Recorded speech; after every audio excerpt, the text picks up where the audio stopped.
हमारे बीच इस समय जो है सुनील बालियान जी हैं, जो उत्तर प्रदेश से ही हैं और देखा जाए तो युवा भी हैं, बहुत तेजस्वी बात करते हैं।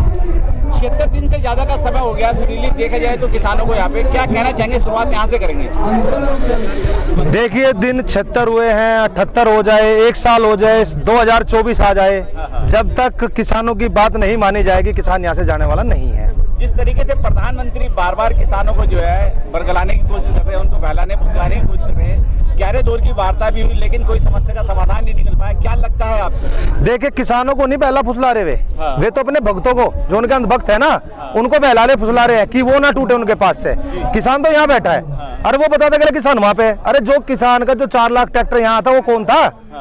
वो तो किसान ही था। आज ये आतंकवादी कह लो, खालिस्तानी कह लो, कुछ भी कह लो, सबसे बड़े खालिस्तानी तो जो सत्ता में बैठे हुए हैं, उनसे बड़ा खालिस्तानी कौन है ये बताओ। जिस तरीके से आप जो है खुद एक युवा है और आपने बहुत कुछ इस देश के अंदर देखा है, जिस समय युवा छात्र अपने हक अधिकार की बात करता है उसको माओवादी बता दिया जाता है, दलित अपने आंदोलन की बात करता है उसको भी माओवादी या नक्सलाइट बता दिया जाता है, सरदार अगर अपने आंदोलन की बात करता है, हक की बात करता है, उसको खालिस्तानी बता दिया जाता है, मुस्लिम अगर इस देश में आंदोलन करता है तो उसको जो है आतंकवादी बता दिया जाता है। लेकिन वो सारी उपाधियां इस सरकार ने इस बार आपको दे दी है, क्या कहेंगे फिर आप? देखिए, वो पहले ना अलग अलग आदमी को देते थे, अब उन्होंने क्या काम किया कि 60-70 साल से उन्होंने हमेशा ना ध्रुवीकरण करने का प्रयास किया, ध्रुवीकरण की राजनीति की। जो काम 70 साल से कांग्रेस ने किया कि मुसलमानों को एक डर दिखाया, कहला तुम हमें वोट दो नहीं तो हिंदू तुम पे कब्जा कर लेंगे। अब वही काम ये भारतीय जनता पार्टी कर रही है, हिंदू को डर दिखा रही है, कहला तुम हमें वोट दो नहीं तो ये तुम्हारे ऊपर कब्जा कर लेंगे मुसलमान। लेकिन ऐसा नहीं है। लेकिन इस आंदोलन ने क्या काम किया कि सभी को एक छत के नीचे लाके खड़ा कर दिया। जितना इन्होंने तोड़फोड़ की, जितना इन्होंने ध्रुवीकरण किया, जितना इन्होंने जाति बिरादरी में बांटा, इस आंदोलन से सब आदमी एक छत के नीचे आ गए। तो अब इन्होंने क्या काम किया, सारे नाम इन्हीं को दे दिए।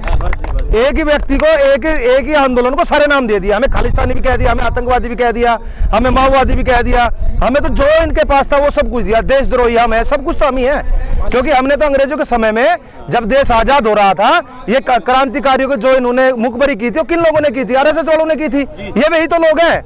एक भी आदमी बता दो इनमें से कोई आदमी शहीद हुआ देश की जब क्रांति चल रही थी, आजादी की लड़ाई चल रही थी, एक भी आदमी बता दो आरएसएस का शहीद हुआ हो। लेकिन सावरकर को तो वीर सावरकर कहते हैं आज भी। ये वीर सावरकर कहूँ जो उनका कहने से वीर होगा क्या? एक बात है, गोडसे इनका ही है, वो गोडसे भी। उस गोडसे का क्या काम है? उसने गांधी जी को मारा। और सबसे बड़े गोडसे तो ये हो रहा है, इनको देखो जनता के सामने गांधी जी को माला पहनाते हैं, ठीक है, उसके बाद में जाकर के फिर गोडसे को माला पहनाते हैं। तो भाई एक जगह तो रुकोगे? अब इनसे बड़ा दोगलापन, ये दोगलापन बिल्कुल सामने है ना, प्रत्यक्ष है ना भाई। मारने वाले को भी माला पहनाने और जो मरा उसको भी माला पहना रहे। तो स्वार्थ किसके अंदर है? स्वार्थ इस सरकार के अंदर है। ये सरकार धोखाधड़ी कर रही है, जनता को बेवकूफ बना रही है, गुमराह बना रही है। जो उनसे सावरकर है वो माफी मांगी थी उसने, जब काले पानी की सजा हुई अंग्रेजों से माफी मार करके उसने बताया था कि मैं आकर के आंदोलनकारियों को मैं पता दूंगा। सारी जानकारी थी, पकड़ भाई बहुत बार, 5 बार की। और जोन से गोडसे ने भी ये कहते ना, गोडसे ने 7 बार गांधी जी को मारने का प्रयास किया। अच्छा, जिस तरीके से देखा जाए पहले जो है भाजपा सत्ता में आने के लिए देश के अंदर जो है दंगे फसाद कराया करती थी, लेकिन अब सत्ता से वापसी होने जा रही है कहीं ना कहीं किसान आंदोलन के थ्रू। अब सत्ता में बने रहने के लिए दंगे करा रही है। जिस तरीके से यहाँ 28 तारीख की रात को घटना हुई, शायद आपने उस बात को बयां किया था अभी मंच के माध्यम से, क्या मंजर था, क्या कहेंगे इस बात को लेकर? देखिए, मैं यहाँ पे लगातार रहता ही हूँ। उस दिन भी हम यहाँ पे थे, सुबह के टाइम मंच का संचालन किया, जैसे मैं भी मंच पे अपना भाषण वगैरह दिया। भाषण तो ऐसे आता है देना हमारे से। तो यहाँ पे पूरी फोर्स इस सड़क पे लगी हुई थी, हमने कभी ये रोड बंद नहीं किया था साइड वाला। तो उन्होंने क्या काम किया, उधर बसें लगा दी, बसें लगा करके रोड बंद कर दी। 3-4 हजार पहले फोर्स चला, 1000 ड्रोन कैमरा घुमा यहाँ पे। ये आदमी जितने थे 400-500 आदमी होंगे। तो पूरे दिन मीडिया ने ऐसा माहौल बनाया कि वहां से उठने वाला है, आंदोलन जाने वाला है। उस तरीके से कर करके इतना डर, इतनी दहशत इन लोगों ने लोगों के बीच में फैलाई, ड्रोन फैला करके आदमी वे कुछ कम होते चले गए। जब वे व्यक्ति कम हुए यहाँ पे, उसके कम होने के बाद इन लोगों ने क्या किया, और फोर्स बढ़ा दी। जब फोर्स बढ़ाई लगभग 3000 फोर्स कर दी। यहाँ पे चंद आदमी रह गए, शाम के टाइम 150-200 आदमी रह गए होंगे, क्योंकि कुछ के घर से फोन आ गए, डर गए। तो मंच पे उपस्थित थे, जब उनको अरेस्ट करने के लिए आए टिकैत जी को, तो मंच पे बैठे हुए थे, तो उनके पास नोटिस नहीं था, तो वो दोबारा उसको लेने गए। जब तक लेने गए तब तक पता लगा कि नंद किशोर ने नीचे आकर के झगड़ा कर दिया। अब वो आरएसएस के बंदे थे उनके, कुछ लोगों ने आगे से घेर लिया, कुछ ने पीछे से घेर लिया। तो जब पता लगा कि भाई हम लोग तो जेल में चले जाएंगे जो 15-20 आदमी हैं, लेकिन जो हमारे यहाँ सरदार भाई है, जो हमारे क्रांतिकारी भाई यहाँ बैठे 100-150 आदमी, उनके साथ कत्लेआम होना था। जब उनके साथ कत्लेआम होना था, जब टिकैत साहब को पता लगा, तो टिकैत साहब की जो भावनाएं थी अंदर से प्रकट होगी कि कत्लेआम होगा, हम तो यहाँ चले जाएंगे, जो आदमी हमारे लिए यहाँ बैठा हुआ है उसको यहाँ से मरने के लिए कैसे छोड़ दें हम? तो तब जाकर पूरे देश से गुहार लगाई थी और इन लोगों ने ऐसा भय बना था, ऐसा माहौल बना था कि चारों तरफ से घेर कर मारने का षड्यंत्र था। इधर जंगल में फोर्स लगाई हुई थी, इधर भी फोर्स लगाई हुई थी चारों तरफ को, और वहां मोहन नगर तक, यानी कि यहाँ आदमी ना तो आ सकता था और ना जा सकता था, ऐसा माहौल बनाया गया। लेकिन सबसे पहले गाजियाबाद से जब लोग तोड़ते हैं, पूरे देश से आह्वान हो चुका था, तब जाकर के तुरंत बैठ के भागे यहाँ से। बालन जी, आपको रोकते हुए आप मुद्दे की बात पे आ जाते हैं जी। जिस तरीके से किसान इस समय जो है आंदोलन में बैठा हुआ है, लेकिन किसान अपने आप को ना थका हुआ मान रहा है, ना हारा हुआ मान रहा है, ना वो हारा है ना थकेगा, लेकिन कहीं ना कहीं सरकार जो है बैकफुट पे है, उसके घोड़े टूटते नजर आ रहे हैं। क्या कहेंगे अब आप? देखिए, संसद भवन में जैसे मोदी जी अपने भक्तों को बचाने के लिए आंखों से आंसू बहा रहे हैं, जो घड़ियाली आंसू बहा रहे हैं, किसान के आंसू तो उन्हें नजर नहीं है। अमेरिका के अंदर 4 आदमी मर गए, उस पर दुख बड़ा प्रकट हुआ, 4 आदमी अमेरिका वाले आदमियों के ऊपर। यहाँ किसान 150 से ज्यादा साधन जा चुकी है, एक बार भी आंखें नम नहीं हुई, एक बार भी ये नहीं कहा जितने किसान भाई यहाँ पे मरे हैं उनके लिए दुख है मुझे, इतना भी नहीं बोला आज तक। शर्म की बात है ये। राज्यसभा के अंदर प्रधानमंत्री जी आप लोगों को आंदोलन जी भी बोल रहे हैं, पर जी भी बोल रहे हैं, मतलब यहाँ तक की नैतिकता उनकी गिर चुकी है। देखिए, आंदोलन जीवी परजीवी दोनों चीजें बोली।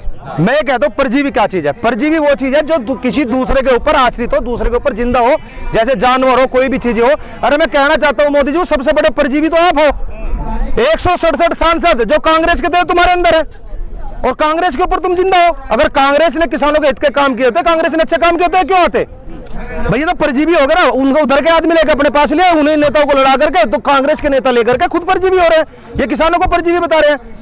शर्म की बात है। देश के प्रधानमंत्री को ये चीजें शोभा नहीं देती। वो देश का प्रधान है, मालिक है देश का, वो किसी एक सत्ता का, किसी एक आरएसएस का भगत नहीं है। वो पूरे देश को चला रहा है, पूरे देश को चलाने का दायित्व बनता है। और इब्राहिम लिंकन ने कहा था, जनता को नेता वैसे मिलते हैं जैसे जनता खुद होती है। लेकिन ये गलती है, हमारा पश्चाताप है। आज हमने भी भाजपा को वोट दिया, हमारी गलती थी। हमने वोट क्यों दिया? हमने अपनी इच्छा की सरकार चुनी, हमने अपनी इच्छा की सरकार चुन करके हम साइड में खड़े हो गए। हमने अपनी सरकार से सवाल किया, भाई विपक्ष का काम है सवाल करना। और सबसे बड़ी बात यह कि जब अपनी पसंद की सरकार चुने और अपनी पसंद की सरकार से भी सवाल न कर सके, तो कितने बड़े अपमान की बात है। फिर हमें खुद से सवाल करना चाहिए कि हमने चुन क्या लिया। सबसे बड़ी बात आती है, अब हमें खुद पश्चाताप होता है हमने क्या चुना। हम अपने आप से सवाल करें ना, क्योंकि आज आकर हम सरकार से सवाल करते, सरकार हमें बोलते हैं कि तुम देशद्रोही हो। बालियान जी, क्या नहीं लगता आपको आंदोलन जीवी कहने के बाद में मोदी जी ने कहीं ना कहीं देश के क्रांतिकारी आंदोलनकारी, जिन्होंने देश को आज़ाद कराया, जिन्होंने फांसी के फंदे पे लटके, क्या उनके सर पे कलंक लगाने का काम किया? सबका अपमान किया। देखिए, सबका अपमान किया उन लोगों ने, और इतना जो उन्होंने, और इतने अच्छे उपाधि पर बैठे हुए उन लोगों ने जैसा ये शब्द अपने मुंह से निकाला है, ये बड़ी शर्म की बात है।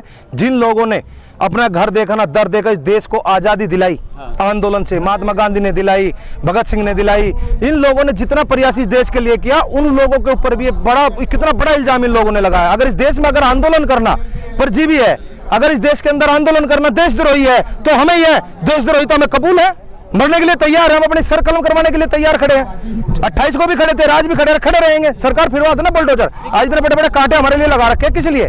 देश की जनता को दिखाने के लिए, दिल्ली वालों को दिखाने के लिए कि ये लोग तुम्हें परेशान करे। किसान ने कभी परेशान नहीं किया, किसान तो बेचारे कोने में बैठा था, अपना भी खुद ही तो रास्ते बंद किए हैं।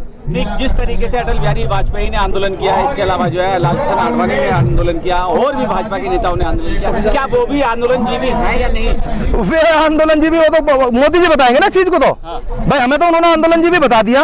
वे क्या है, उन्होंने भी तो 70 साल से आंदोलन किए होंगे। वे भी तो रोज धरने में खड़े रहते थे। जब जाकर राजनाथ सिंह वहां कहते थे किसान की आवाज दिल्ली तक नहीं पहुंची है, और किसान की आवाज अगर हमारी सरकार होती हम पहुंच जाते, तो कहाँ है आज वो राजनाथ सिंह? आओ ना किसानों की आवाज सुनने, क्यों नहीं आते? आज कहाँ गए वे शब्द उनके? बोलो ना अपने शब्दों को। आज मोदी जी बोलो ना, हमेशा से कहते हैं मैं किसानों का हक की बात करता हूँ, किसानों का विकास चाहता हूँ। कहाँ हो रहा है किसानों का विकास? सड़क पे लेट के हो रहा है किसानों का विकास। क्या आपको नहीं लगता कि जिस तरीके से संयुक्त किसान मोर्चा ने 3 तारीखें मुकर्रर की हैं किसान आंदोलन के लिए, पहली 12 फरवरी, दूसरी 14 फरवरी या तीसरी 18 फरवरी, पहली 12 फरवरी को जो है टोल नाके फ्री करने हैं राजस्थान के, तो मोदी जी की हवा निकल गई उसको लेकर। पहले तो इसी मुद्दे पर बता दीजिए क्या करना है। मोदी जी तो पहले कह रहे थे उन्होंने टोल नाके फ्री कर रखे, अभी करे नहीं थे ना, अब कर देंगे। तो पता चल जाएगा ना कि किसान ने अभी किया नहीं था, कुछ चंद जगह थी किसानों ने अपने लिए कर रखे थे, फिर अब सबके लिए फ्री करा देंगे।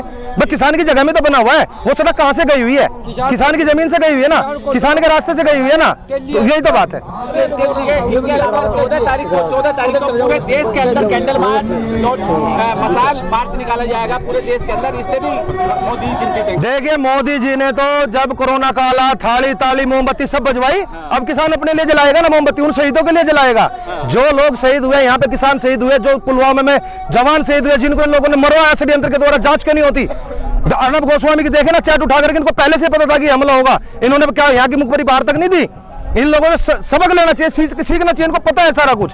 उन शहीदों के लिए मोमबत्ती कैंडल मार्च जरूर जलाया जाएगा, पूरे देश में जलाया जाएगा। इसके अलावा तीसरी तारीख है 18 फरवरी को जो है पूरे रेल का चक्का जाम है इस देश के अंदर किसान आंदोलन को समर्थन में, क्या कहेंगे अब इसको लेकर? देखिए, अभी हमने पहले चक्का जाम करने की बात कही थी तो यहाँ से मना कर दी थी मंच से। तो गोदी मीडिया ने क्या काम किया? गोदी मीडिया ने प्रचार किया कि चक्का जाम नहीं हुआ, ये लोग विफल हो गए, फेल हो गए। नहीं, ये नहीं पता कि यहाँ मंच से बोल दिया था कोई सी भी किसान को परेशान नहीं किया जाएगा। अब जब इन्होंने किसान को आने के लिए ट्रेनें बंद कर रखी थी, किसानों को आने नहीं दिया जा रहा, तो किसान 18 तारीख को 12 बजे से लेकर 4 बजे तक पूरे देश के अंदर जहां ट्रेन चल रही होगी सभी को बंद करेगा, बंद करने का काम करेगा। पूरा किसान एकता इसके साथ खड़ी हुई है। सारा मीडिया कर्मी जी आपसे बात कर रहे हैं। बालियान जी, जिस तरीके से 11 बार की वार्ता हो गई है, उसके बावजूद भी प्रधानमंत्री ये कह रहे हैं इसमें काला क्या है? विपक्ष से पूछ रहे हैं, किसानों से नहीं। काला हमें बताओ, उसमें सफेद क्या है? मोदी जी को मैं आपके माध्यम से पूछना चाहता हूं, इसके अंदर सफेद क्या है? अरे इसमें काला ही काला है, काले अक्षरों से तो लिख के दिया है और काला ही कानून है। हमें बता दो ना, एक बार बताओ ईमानदारी से, इसको ना जो ऐसा बिल बनाया, इसको याद करने के लिए भी कोचिंग लेनी पड़ती है। तीनों बिलों को याद करने के लिए एक साधारण किसान भी याद नहीं करता, उसकी कोचिंग लेनी पड़ती है। यहाँ करके जो मीडिया वाले गोदी मीडिया आते पूछते हैं उस क्या क्या है वे कानून, तीनों कानून बताओ। अरे तुम 70 दिन से यहाँ कवरेज करे, सारों का नाम तुम बता दो ना एक बार। इन भोले भाले किसानों से आकर के पूछते हो, पूरा कानून ही काला है। मैं तो ये कहता हूं, जैसे आपने देखा होगा 150 रुपए किलो प्याज खाई, आलू खाया आपने महंगा, उसके खाए बिना काम चल सकता था। लेकिन आज अगर अनाज तिजोरी में बंद होकर अनाज 500 रुपए किलो होगा तो अनाज के बिना काम नहीं चलनेगा। अनाज जरूरी है, हम प्याज के बिना भी रह सकते हैं, आलू के बिना भी रह सकते हैं, लेकिन अनाज के बिना नहीं रह सकता। देश अनाज के बिना नहीं चल सकता, क्योंकि दिन में 2 से 3 बार खाने की आवश्यकता पड़ती है। उस अनाज को तिजोरी में बंद करने का काम कर रहे हैं लोग। और इसको मैं बताना चाहता हूं, जब ये उस प्याज को जब भंडारण की सीमा थी, जब 150 रुपए किलो बिक सकता है, और आज भंडारण की सीमा नहीं है। आज तो अनाज एक ही आदमी, अडानी अंबानी कोई से भी बुक कर लेगा उसको, तब बेचेगा वो, क्योंकि वो तो व्यापारी है। 6-7 दिन पहले एक ट्वीट और हुआ था कि मात्र फोन की दूरी, अभी तक उसका जवाब नहीं है। क्या आपको आया नंबर? नहीं, ऐसा था जब मोदी जी ने बोला मात्र एक फोन की दूरी, महेंद्र सिंह टिकैत वो आदमी जब उनका हुक्का गुड़गुड़ाता था तो सरकार हिल जाती थी। पहले ऐसे आदमी थे जो जहाज के अंदर बैठ के हुक्का लेकर के गए थे, आज तक कोई नहीं गया। हुक्का गया था जहाज में रख करके, और ये कहते फोन की दूरी क्यों नहीं किया मोदी जी फोन? क्या नंबर नहीं है? नंबर हम दे देंगे, नंबर तो होगा। अरे सारी प्रशासन, पुलिस प्रशासन सब कुछ तुम्हारे पास है, क्या नहीं है? सबके नंबर, हमारे भी नंबर ट्रेसिंग पे चल रहे हैं, हमारे नंबर तुम्हारे पास है। अरे फोन करो तो एक बार, किसान तो तैयार खड़ा है। मोदी जी बताओ एक बार, और ये काले कानून वापसी लो, बात करो, वार्ता करो, क्या दिक्कत है? बालियान जी, लास्ट में चलते चलते जिस तरीके से मोदी जी स्टूडेंट के बीच में जाते हैं, मैं स्टूडेंट हूँ, रेल की बात करते हैं कि भाई भारतीय रेल मेरा एक हृदय है, जहाँ जाते हैं उसमें मिल जाते हैं, लेकिन अभी तक वो किसानों के बीच नहीं आए। उन्होंने ये नहीं कहा कि मैं भी एक किसान हूँ। ये बड़ी उनकी भाई हमें तो पता नहीं, मोदी जी तो हमें लगा बहरूपिया है। सीधी बात है, बहरूपिया। भाई चाय उसने बना ली, नाले में से गैस वो निकलवा दे, भाई वो डिग्री उनकी अलग अलग कॉलेज की, पिता के नाम अलग अलग, ठीक है, पकोड़े वे तलवा दे आदमियों से। उनका तो कुछ पता नहीं, स्टूडेंट वे, उनका क्या कहते हैं, एक बाप की औलाद नहीं, बाप अलग अलग नाम, डेट ऑफ बर्थ अलग अलग, डिग्रियां पता नहीं कौन। अरे हमें तो आज तक उनका क्लास फेलो नहीं मिला। एक आदमी ऐसा नहीं मिला जिसने चाय पी हो, एक आदमी ऐसा नहीं मिला चल जिसने उनकी चाय जाकर डाल ली हो। वह रेल नहीं मिली साले, जिस रेल में जाकर के उन्होंने चाय पिलाई। पूरा देश का तगल मैं देश नहीं बिकने दूंगा, रेल धरते है, रेल भी बेच दी।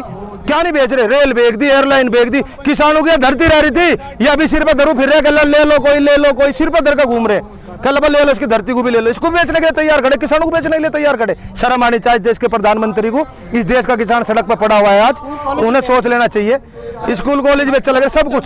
आप चलते चलते युवाओं से क्या अपील करना चाहते हैं? मत पड़ो इनके चक्कर में, क्योंकि इन्होंने तो इस देश को बेचने का ठेका ले रखा है। तुम्हें दिखा रखा है, जो घर का सबसे घटिया इंसान होता है ना, जो कपूत होता है, वो कहते हैं ना, पूत सपूत तो क्यों धन सिंचे, पूत कपूत तो क्यों धन सिंचे, क्योंकि सपूत होगा जोर लगा, कपूत होगा खो देगा।